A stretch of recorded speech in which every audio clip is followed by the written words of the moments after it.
Hey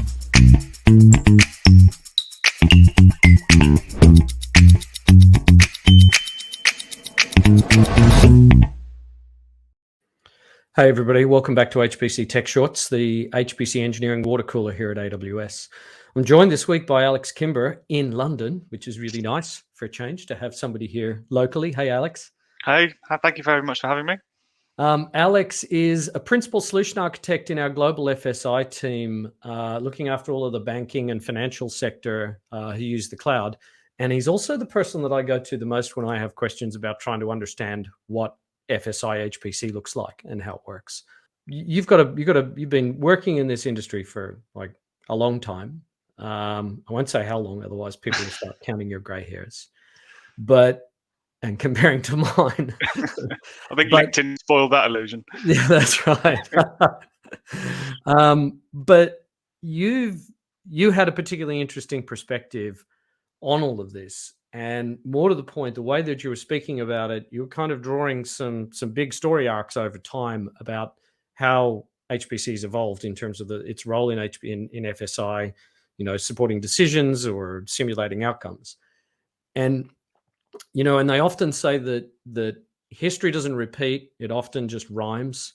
And I think I can see some rhyming actions in history because when we get to sort of the end of the cycle to where we are today, there's some particularly different outcomes that are happening, but they look awfully like some of the early ones. So anyway, I asked Alex to come back here, draw this stuff on a whiteboard, and walk us through it because I think start with day one. Where do we start? Yeah, so I mean, just one of the things to kick off with is that HPC and financial services tends to be very much embarrassingly parallel or shared nothing type workloads. So while on this channel you have lots of great talks around CFD and tightly coupled workloads, and inevitably a cool graphic of like a ship or a motorbike or something, in the embarrassingly parallel world of financial services, it tends to be a little bit more plain, but we do get the benefit of scale. So these workloads are all about scenarios. So whether you're in investment banking or whether you're in insurance, what you're looking to do is compute scenarios to give you an idea of how the future might play out.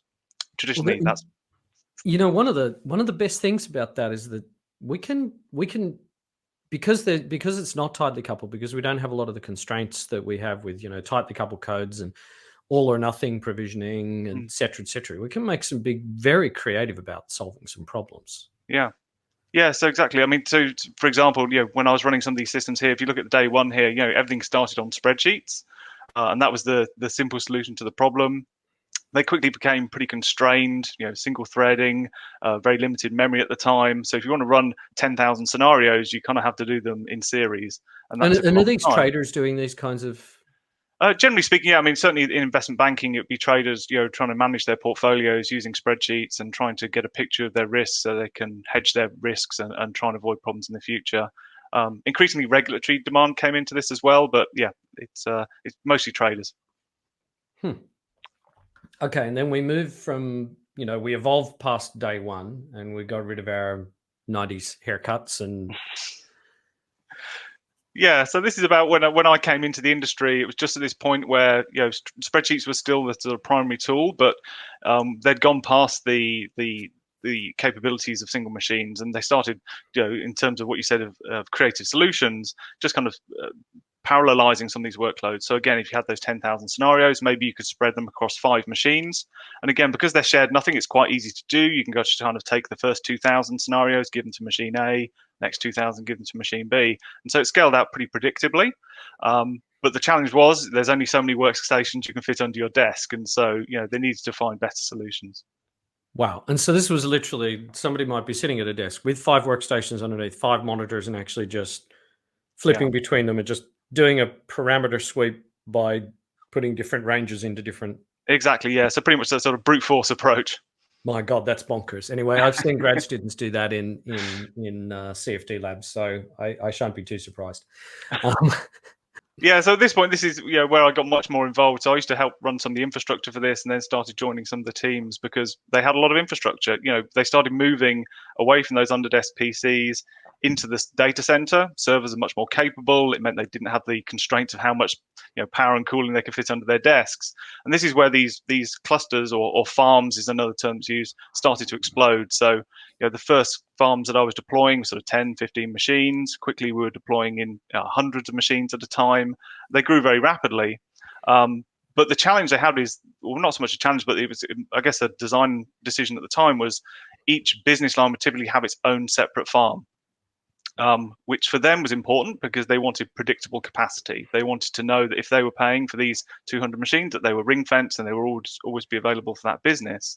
And so you ended up with this explosion of these farms all over the world, and potentially you'd have tens or even hundreds of separate discrete farms serving individual business lines in different regions, which is really inefficient. It meant that if one business line was totally maxed out on capacity, there could be capacity sitting there idle in the same rack that they weren't able to use.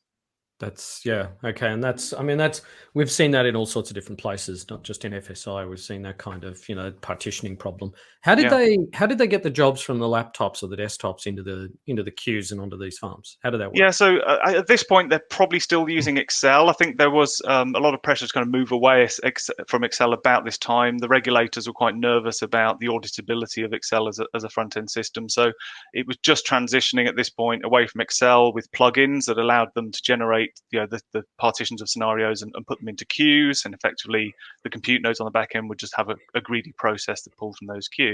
But they were in the process of transitioning to more purpose-built risk management systems at this point. Wow. Okay. Interesting. So again, we evolved just a little bit more, and now the grid's getting bigger and they're multi-user. Yeah. So this is where grid comes in, right? So that concept of a discrete farm for every business line was just unsustainable.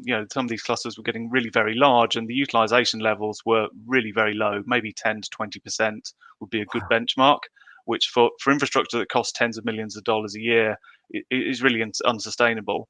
And so this is where the grid schedulers come in. Typically, they're third-party bits of software that are highly optimized to make rapid decisions about where to place workload. So multiple business lines can share a pool of infrastructure, and they have essentially rules around who gets how much at times of constraint, but with sharing relationships as well. So if one business line is very busy when another one's idle, they have the ability to lend and borrow capacity, but with the reassurance that they'll get it back if they really need it. Right. So again, just another way of dealing with that partitioning problem between business lines, but with more sharing coming in.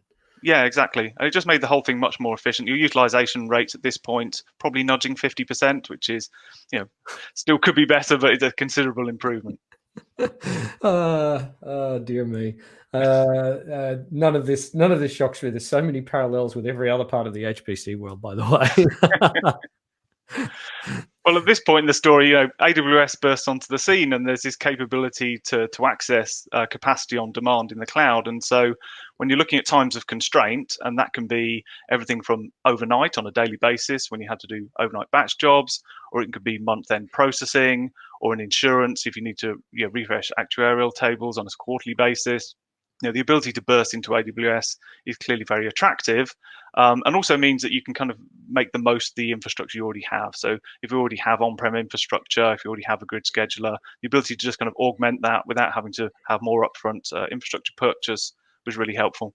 And this actually works pretty well, right? Because you don't have, like, unlike with, say, I don't know, somebody who's doing genomics, you don't need to transmit a petabyte data set into the cloud to be able to burst the processing out there, right? Yeah. Most of these workloads are pretty lightweight, right? Yeah, that's true. I mean, you clearly want to be efficient. So if you're going to ship 10,000 tasks out into the cloud, you don't want to ship the data for those tasks. If it's the same data, you don't want to ship that 10,000 times. You want to be a little bit careful about how you do that. But yeah, you don't have that problem. Where it gets a little bit tricky is just in terms of the management of that infrastructure. So whereas you have your on-prem infrastructure, which is long-lived, you have to think about patching, you have to think about lifecycling hardware, and then you're combining that with highly ephemeral infrastructure in AWS, which doesn't have the same issues, perhaps only exists for a few hours. So where I see challenges with customers is just how they reason about and manage those two very different types of infrastructure at the same time. Right, because you don't want to manage them in exactly the same way. You really do want to treat them Yeah. differently. What about licensing? Well, licensing can be an issue as well. So, the grid scheduling providers, perhaps, took some time to recognize the requirements and the desires of their customers around cloud. So things like the integration with grid schedulers and AWS APIs, that took a little bit of time to come through, and some of the early customers had to build those themselves. But yeah, licensing is another angle on that as well, because the licensing models that were designed for these grid schedulers hadn't been, well, they predated cloud, so they just weren't Right. designed with cloud in mind, and that's kind of highly ephemeral deployment of infrastructure just wasn't there. Yeah, so what I want to do here is just kind of break out the grid scheduler a bit, and I see the grid scheduler as sort of two parts, or I guess the challenge in two parts. So firstly is you've got a whole heap of tasks, and you need to make really rapid decisions about what you're going to do with those tasks. So if you have constrained capacity, who gets that capacity next? Where does that next most important task go, and who gets the capacity? So that's where the grid schedulers added a lot of value to customers, right? They can make these decisions very quickly to enable the very high throughput of tasks to get done. Whereas the infrastructure management piece is relatively static, because your infrastructure is the infrastructure you've purchased. It's typically a procurement process, if anything, so it could be probably months to be able to get new capacity. Months would be optimistic, wouldn't it? Yeah, so and that's how the traditional on-prem grid scheduler works.